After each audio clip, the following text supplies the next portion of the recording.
শুক্রবার দিনটা প্রতিটা মুসলিম পরিবারের জন্য একটু স্পেশাল হয়ে থাকে, কারণ সেই দিন জুম্মার নামাজ পড়তে হয়। জুম্মার নামাজ থাকার কারণে কিন্তু একটু স্পেশাল মনে হয়।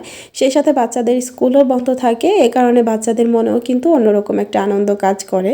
কিন্তু মায়েদের তো আর সেই আনন্দ নিয়ে বসে থাকলে হবে না। শুক্রবার মানেই হচ্ছে একটু বেশি কাজকর্ম। আমি কিন্তু ছোট্ট একটা জিনিসের মাধ্যমে কিচেনের পুরো লুকটাই চেঞ্জ করে ফেলেছি। সেই সাথে আজকে আমার কিচেনটাকে পুরো ডিপ ক্লিন করেছি এবং কি পরিবারের জন্য খুব মজার মজার রান্না বাড়া তো থাকছেই। কিভাবে আমি এত সুন্দর চিতই পিঠা বানাই সেটা নিয়ে আপুদের প্রশ্নের তো কোনো শেষ নেই। এই কারণে চিতই পিঠার সুন্দর একটা রেসিপিও আজকে দিয়ে দিয়েছি। আশা করি পুরো ভিডিও জুড়ে আপুরা আমার সঙ্গেই থাকবেন আর আপুদের কাছে অনেক বেশি ভালো লাগবে। আসসালামু আলাইকুম, কেমন আছেন আমার প্রিয় আপুরা? আশা করি আল্লাহর রহমতে যে যেখানেই আছেন সবাই অনেক অনেক ভালো আছেন এবং কি সুস্থ আছেন। আপনাদের সবার সুস্বাস্থ্য কামনা করে আজকে নতুন আরও একটি ভিডিও শেয়ার করতে যাচ্ছি। আজকের ভিডিওটি আমি শুক্রবার সকাল থেকেই শুরু করেছি। সবাইকে জুম্মা মুবারক।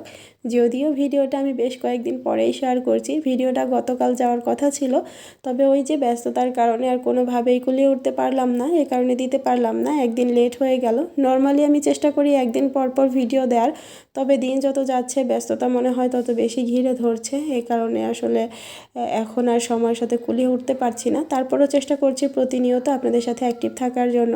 গতদিন রান্না বাড়ার পর চুলাটা আর ক্লিন করা হয়নি, অনেক বেশি খারাপ অবস্থা হয়েছিল। সকালবেলা এই চুলাতে আর কোনো কাজ করার ইচ্ছা করছিল না, এ কারণে চুলা সহ চুলার আশপাশটা আমি রান্নার আগেই ক্লিন করে নিলাম। আর এখন হচ্ছে আমি রান্নাটা বসাবো। আগে থেকেই যেহেতু ঠিক করে রেখেছিলাম শুক্রবার দিন আমার কিচেনটাকে আমি ডিপ ক্লিন করব, এ কারণে ওইভাবেই কিন্তু আমি কাজকর্ম শুরু করে দিয়েছি। এই যে চুলাটা নোংরা হয়েছিল, এ কারণে চুলাটা ক্লিন করে নিলাম। এই পাশটা আমার কিন্তু ক্লিন করা অলরেডি হয়ে গেল। এরপর রান্না করার পাশাপাশি কিন্তু আমি সমস্ত ক্লিনিংয়ে হাত দিব। সকালবেলা ঘুম থেকে উঠতে একটু লেট হয়ে গিয়েছে, কারণ রাত ভোরে অনেক বেশি বাচ্চাদেরকে নিয়ে সজাগ থাকতে হয়েছে, কষ্ট করতে হয়েছে। আপনাদের ভাই কিন্তু সকালবেলা এমনিতেই চলে গিয়েছে আমার রান্না হওয়ার আগেই। তো এখন হচ্ছে আমি যেহেতু দেরি হয়েই গেছে, তো আমি আমার মতো করে করে নিচ্ছি। বাচ্চারাও যেহেতু ঘুমাচ্ছে, ওদেরকেও আর ডাকবো না, আর রুমের দরজাটাও চাপিয়ে দিয়েছি যাতে করে ওরা কোনোভাবেই কোনো রকম সাউন্ড পেয়ে ঘুম থেকে সজাগ না হয়ে যায়, কারণ ওরা ঘুমে থাকতে থাকতেই আমি আমার কাজগুলো করে নেওয়ার চেষ্টা করছিলাম। তো আজকে হচ্ছে রান্না করব গরুর মাংস।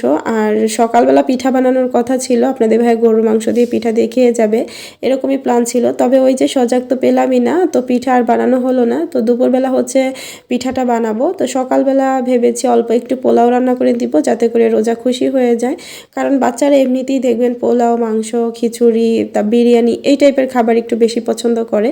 তো মাংসটা ফার্স্টেই বসিয়ে দিলাম, যেহেতু মাংসটা একটু সময় লাগবে, পোলাওটা খুব একটা বেশি সময় লাগবে না। তো প্রেশার কুকারে মাংসটা আমি সুন্দর করে কষিয়ে নিব, এরপরে ঝোলের জন্য পানি দিয়ে একদম আটকিয়ে দিব।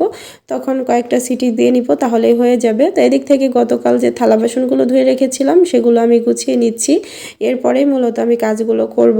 গত ভিডিওতে আমাদের অসুস্থতার কথা শুনে আপনারা অনেক বেশি দোয়া করেছেন, বিশেষ করে রোজার অসুস্থতার কথা শুনে স্পেশালি অনেক বেশি দোয়া করেছেন। তো আপনাদের সবার জন্য আমারও মন থেকে অনেক অনেক দোয়া রইল, যেন আল্লাহ তাআলা আপনাদের সবাইকে অনেক বেশি ভালো রাখেন, সুস্থ রাখেন। আপনারা আমাদেরকে পার্সোনালি না চিনলেও ভিডিও দেখতে দেখতে এত বেশি আপন করে নিয়েছেন, আমাদের কোনো খারাপ খবর শুনলে আপনাদেরও অনেক বেশি খারাপ লাগে। এটা ভাবলেই যেন অন্যরকম একটা ভালো লাগা কাজ করে, কারণ অচেনা মানুষদের থেকে ভালোবাসা পাওয়াটা সত্যি ভাগ্যের ব্যাপার। আল্লাহ তাআলা সেই সৌভাগ্য আমাকে দান করেছেন, আমার বাচ্চাদের দান করেছেন। আমিও মন থেকে আপনাদেরকে অনেক বেশি ভালোবাসি, আপনাদের জন্য অনেক অনেক দোয়া করি। আল্লাহ তাআলা যেন আপনাদেরও সবসময় অনেক বেশি ভালো রাখে, সুস্থ রাখে, আপনাদের সকলের মনের আশা পূরণ করে। তো এই যে এদিক থেকে হচ্ছে আমি থালা বাসনগুলো এখন ধুয়ে নিচ্ছিলাম, কারণ কিছু থালা বাসন গতকালে রয়ে গিয়েছিল। খাওয়ার আগ দিয়ে রাতে কিন্তু সব কিছুই ক্লিন করেছিলাম, খাওয়ার পরে আবার যেগুলো হয়েছিল সেগুলো আর ক্লিন করা হয়নি আর কি। তো এই তো মাংসও কিন্তু আমার ছিটি দিয়ে দিচ্ছিল, আর এদিক থেকে আমি পোলাওটাও কিন্তু বসিয়ে দিচ্ছিলাম। এরপরেই অন্যান্য কাজগুলো করব। আমি খুব দ্রুত কাজ করছিলাম যাতে করে বাচ্চারা ওঠার আগে সব শেষ হয়ে যায়, কারণ বাচ্চারা ওঠার পরই ওদেরকে ফ্রেশ করিয়ে দেওয়া, ওদেরকে খাইয়ে দেওয়ার একটা প্যারা থাকে। এই যে আমার কিচেনটা এই পাশ থেকে দেখতে এরকম, আমার কাছে বেশ ভালোই লাগে। তবে আমি হচ্ছে সবগুলো বয়ম নামিয়ে এই র্যাকগুলো সহ বয়ম সবগুলোই ক্লিন করব। সেই সাথে এই শেলফগুলোর মধ্যে অনেক বয়মই আছে যেগুলো খালি হয়ে গিয়েছে, এখন আর প্রয়োজন পড়ছে না, সেগুলো সব আমি ফেলে দিব, কিছু বাতিল করব। আর এই যে এখন যে র্যাকটাতে আমি হাত দিয়েছি এই র্যাকটা সরিয়ে নিব আপাতত, এই জায়গাটা ফাঁকা রাখবো যাতে করে আমার কাজ করতে সুবিধা হয়। আবার যখন কিছু বয়ম টয়ম হবে যেগুলো প্রয়োজন পড়বে রান্নাঘরে রাখার জন্য, তখন কিন্তু এই র্যাকটা আমি আবার এখানে দিয়ে দিব আর কি। আপাতত ধুয়ে ক্লিন করে তারপরই হচ্ছে সরিয়ে রাখবো।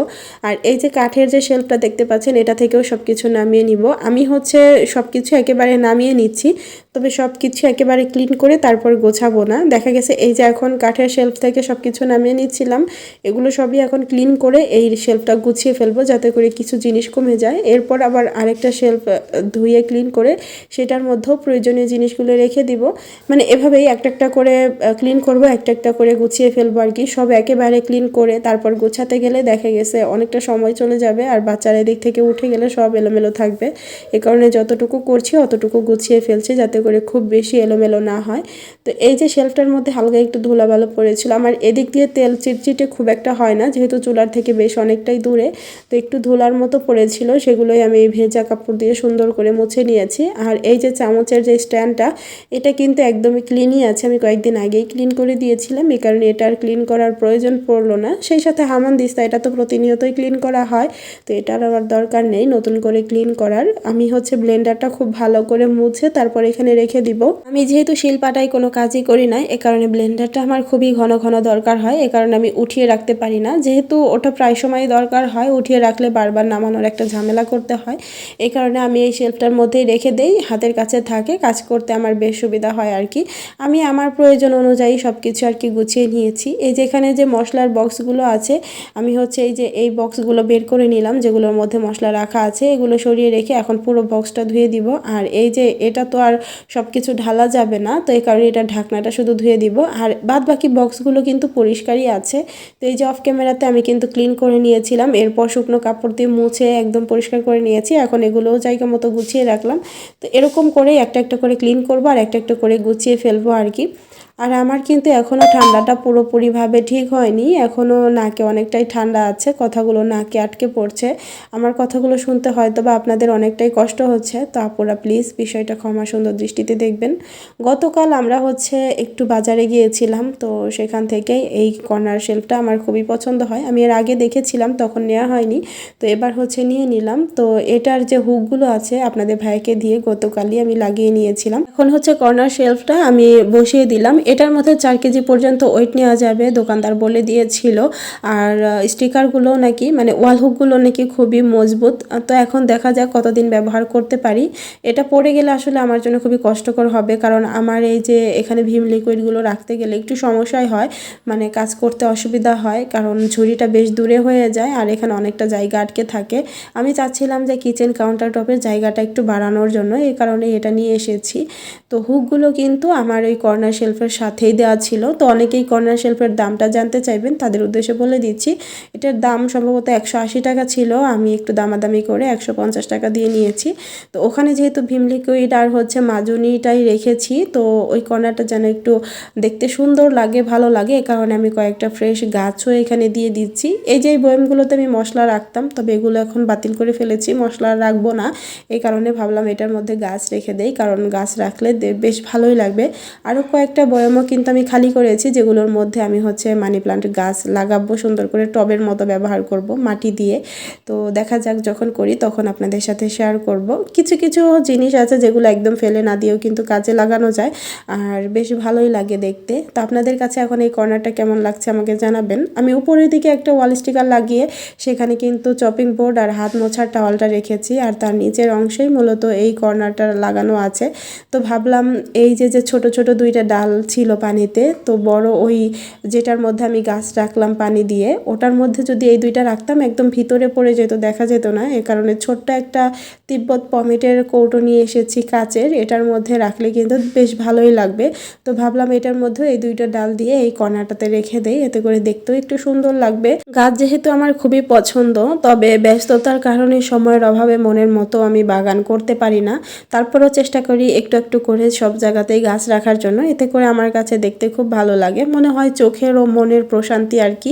এখন এই কর্নারটা কিন্তু দেখতে বেশ ভালোই লাগছে। এই যে এখানে একটা ভীম পড়ার কারণেই কিন্তু আমার এই সিঙ্কের জায়গাটা খুবই চিপা হয়ে গিয়েছে, কাজ করতে একটু অসুবিধা হয়। তারপরও ভাড়া বাসা, এখন কিছুই করার নেই, ম্যানেজ করে নিতে হবে আর কি। আর এই যে এখন গুছানোর পর এই যে এই জায়গাটা হচ্ছে ফাঁকা রেখেছি, এরপর যখন আবার প্রয়োজন পড়বে তখন শেলফটা রেখে দিব। আপাতত এভাবেই থাকবে। আর গোছানোর পর আমার কিচেনটা দেখতে কীরকম লাগছে সেটাই আপনাদের সাথে শেয়ার করছি।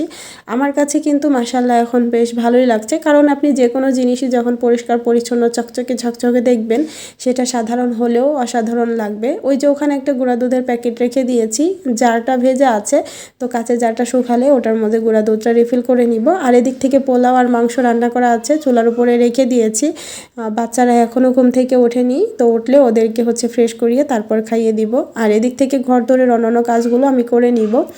যখন কিচেনের কাজ করছিলাম পুরো বাসা তো ওভাবেই পড়েছিল, তারপর কিন্তু আমি পুরো বাসাটাকেও সুন্দর করে গুছিয়ে নিয়েছি। আর এখন হচ্ছে দুপুরবেলা, আপনাদের ভাইয়া অলরেডি বাসায় চলে এসেছে, সে হচ্ছে তার গোসল নিয়ে ব্যস্ত। গোসল করার পর সে হচ্ছে নামাজে চলে যাবে, নামাজ থেকে আসার পরই মূলত দুপুরের খাবারটা খাবে। আর আমি কিন্তু পিঠা বানানো অলরেডি শুরু করে দিয়েছি, কারণ পিঠা বানাতে একটু সময় লাগবে। আমাদের বাসার নিচেই যেহেতু মসজিদ, আপনাদের ভাইয়ের কিন্তু নামাজ পড়ে আসতে খুব একটা বেশি সময় লাগবে না, এই কারণে সব কিছু দ্রুত করে নিচ্ছিলাম। এই যে আমি কিন্তু গুঁড়িটা ফ্রিজ থেকে বের করে নিয়েছি, আর এখনও কিন্তু হালকা হালকা বরফ আছে। তো ওই গুঁড়ির মধ্যে আমি কতটুকু বেকিং পাউডার দিয়েছি আপনারা দেখেছেন, সেই সাথে স্বাদ মতো লবণ দিয়েছি আর হাত দিয়ে একটু মিশিয়ে নিয়েছি, এছাড়া আর কোনো কিছুই করিনি। আর একদম ফুটন্ত যে গরম পানি সেটাই কিন্তু আমি নিয়ে নিচ্ছি, নিয়ে এখন অল্প অল্প করে গুঁড়ির মধ্যে দিয়ে দিব আর হাত দিয়ে খুব ভালো করে কষলে নিব। গুঁড়ির ঠান্ডাটা বুঝেই আপনাদেরকে গরম পানিটা নিতে হবে। আমি হচ্ছে একদম বরফযুক্ত গুঁড়িটা নিয়েছিলাম, এ কারণে ফুটন্ত পানি নিয়েছি। আপনারা যত কম ঠান্ডা গুঁড়ি নেবেন তত কম গরম পানি নেবেন। যদি একদম নর্মাল টেম্পারেচারের গুঁড়ি হয় তাহলে হচ্ছে হালকা হাতে সইতে চাবে, আবার মাঝে মাঝে সইতে চাবে না, ঠিক সেরকম গরম পানি দিয়ে আপনারা কিন্তু গোলাটা করবেন। আমি কিভাবে কষলে কষলে মানে গুঁড়িটা গুলাচ্ছিলাম সেটা কিন্তু আপনাদের সাথে পুরোটাই রাখার চেষ্টা করেছি। যেহেতু অনেকটা সময় নিয়ে করেছি, এ কারণে কিন্তু একটু মানে হাই স্পিডে দিয়ে দিয়েছি যেন দ্রুত হয়ে যায় আর কি, নয়তো ভিডিওটা অনেক বেশি লং হয়ে যাবে। অনেক আপুরাই আমাকে শুধু মানে প্রশ্ন করছেন কিভাবে আমি এত সুন্দর পিঠা বানাচ্ছি। আমি কিন্তু জাস্ট এই যে সিম্পল এভাবেই পিঠাটা বানাই। এই পিঠাটা বানানো কিন্তু খুবই সহজ, আবার কিন্তু খুবই কঠিন, কারণ সবার হাতে এই পিঠাটা হতে চায় না। আমি গত কয়েক বছর অনেক চেষ্টা করেছি, কোনোভাবে হয়নি, তবে এবার কিন্তু আল্লাহর রহমতে আমার খুব সুন্দর পিঠা হচ্ছে। তো আসলে এটা কেন সবার হাতে হয় না আমি জিনিসটা জানি না, কেন সবসময় হয় না সেটাও জানি না। অনেক আপুরা আমাকে পার্সোনালিও মেসেজ করছেন যে আপু আপনার মতো করেই করার চেষ্টা করছি, তারপরও কেন পিঠাগুলো আপনার মতো সুন্দর হচ্ছে না। আসলে আপুরা এই প্রশ্নের উত্তর কিন্তু আমার নিজেরও জানা নেই। আমার পিঠা বানানো দেখে আমার আম্মু ওদিক থেকে পিঠা বানানোর চেষ্টা করেছে, তবে আমার আম্মুরও কিন্তু পিঠা বানানো মানে হচ্ছে না। তো সেখানে আর আমি আপনাদেরকে কি টিপস দিব বলেন। আমি যেভাবে বানাই সেটা ফুললি আপনাদের সাথে শেয়ার করার চেষ্টা করেছি, এর বাইরে আসলে কোনো কিছুই না। প্রথম ব্যাচের পিঠাটা কিন্তু আমি আপনাদেরকে দেখিয়েছি, ওটা কিন্তু খুব একটা বেশি ফুলকো হয়নি, ভালো হয়নি, কারণ আমরা সবাই জানি প্রথম ব্যাচের পিঠাটা কিন্তু ভালো হয় না। তো তারপর থেকে কিন্তু সবগুলো পিঠা মাশাআল্লাহ খুবই সুন্দর ফুলকো এবং কি ঝাঁঝরিযুক্ত হয়েছিল। চিতই পিঠা ফুলকোর পাশাপাশি কিন্তু ঝাঁঝরি হওয়াটা অনেক জরুরি, নয়তো বা আমরা যদি রসে ভিজাই তাহলেও ভালো ভিজতে চাইবে না এবং কি খেতে গেলেও খুব একটা ভালো লাগবে না। তো আল্লাহর রহমতে আমার সবগুলো পিঠাই খুব সুন্দর হয়েছে। তো আসলে আল্লাহর কাছে লাখ লাখ শুকরিয়া, এবার পিঠা সুন্দর হচ্ছে। আর আপনাদের ভাইও পিঠা খেতে খুবই পছন্দ করে। আমি কিন্তু অনেক পিঠা বানাই, দেখা গেছে সপ্তাহে 3-4 দিনও করে আমাদের পিঠা বানানো হয়, মানে মাংস রান্না হলেই আমাদের পিঠা বানানো হবে, কারণ আপনাদের ভাইয়া পিঠা খেতে খুব পছন্দ করে। এই যে এদিক থেকে আপনাদের ভাইয়া কিন্তু নামাজ পড়ে অলরেডি চলে এসেছে, তাকে আমি খাবারটা দিয়ে দিয়েছি। আমার কিন্তু এখনও গোসল হয়নি, তো আমি হচ্ছে এখন গোসলে চলে যাব, এরপর গোসল করে এসে বাচ্চাদেরকে খাইয়ে দিব, নিজেও খাওয়া দাওয়া করবো আর কি। জানি না আমার আজকের এত বড় ভিডিও আপনাদের কাছে কেমন লাগলো। যারা ভিডিও জুড়ে এখন আমার সাথে আছেন তাদেরকে বলবো প্লিজ আপনারা ভিডিওটিতে একটি লাইক দিয়ে দিবেন, সেই সাথে আপনাদের যে কোনো মতামত কমেন্ট বক্সে জানাবেন। আমার চ্যানেলটিতে নতুন হয়ে থাকলে আমার চ্যানেলটি সাবস্ক্রাইব করে আমার সঙ্গেই থেকে যাওয়ার অনুরোধ রইল। আমাদের অর্গানিক হেয়ার অয়েল সম্পর্কে আসলে আপনাদেরকে নতুন করে আর কোনো কিছুই বলা নেই, ইতিমধ্যে সব আপুরাই কিন্তু আমার নিজের হাতে তৈরি এই অর্গানিক হেয়ার অয়েল ব্যবহার করে ফেলেছেন। আর যারা ব্যবহার করেছেন তারা তো সবাই এখন আমাদের রেগুলার কাস্টমার, কারণ আমার তেল এতটাই ভালো আপনাদের চুলের সকল সমস্যা দূর করবে ইনশাআল্লাহ। তো চুলের সমস্যার যদি সমাধান হয় তাহলে কেন আপনারা সেই তেল ব্যবহার করবেন না বলেন তো। বাজার থেকে নর্মাল আমরা যে তেল কিনে ব্যবহার করি সেটা কিন্তু কখনোই আমাদের চুলের জন্য কাজে আসে না। তো টাকা দিয়ে বাজারের তেল কেনার বদলে যদি আপনি আমার নিজের হাতে তৈরি এই অর্গানিক হেয়ার অয়েলটি ব্যবহার করেন তাহলে আপনাদের চুল পড়া বন্ধ হবে, নতুন চুল গজাবে, চুল অনেক দ্রুত লম্বা হবে, চুলের খুশকি দূর হবে, সেই সাথে চুল অনেক বেশি সফট শাইনি সিল্কি হবে। সপ্তাহে 3 দিন শুধু আপনারা আমার হাতে তৈরি এই তেলটি ব্যবহার করবেন, আর রেগুলার যে শ্যাম্পু দিয়ে চুলটা ওয়াশ করেন সেটাই কিন্তু করতে পারবেন। এক্সট্রা করে কোনো ঝামেলাই আপনাদের আর করতে হবে না। এতেই কিন্তু আপনাদের চুলগুলো এত সুন্দর হয়ে যাবে, আপনারা যারা ব্যবহার করবেন তারাই কিন্তু বুঝতে পারবেন। আর যারা আমাদের কাছ থেকে অলরেডি নিয়েছে তারা তো এখন প্রতিনিয়ত আমাদের তেলের জন্য পাগল, সব সময় আমাদের তেল ব্যবহার করে। যেসব আপুরা এখনও নেননি তাদেরকে বলবো, স্ক্রিনে যে নাম্বারটি দেখতে পাচ্ছেন এই নাম্বারের মধ্যে ইমো হোয়াটসঅ্যাপ আছে, আপনারা সেখানেও নক করে অর্ডার কনফার্ম করতে পারেন। এছাড়া সরাসরি কল করেও কিন্তু অর্ডারটি কনফার্ম করতে পারেন। আপনাদের সুবিধা যেখানে হয় সেভাবেই অর্ডার করতে পারবেন। আমরা পুরো Bangladesh cash on home delivery দিয়ে থাকি। তো সবাই ভালো থাকবেন। আল্লাহ হাফিজ।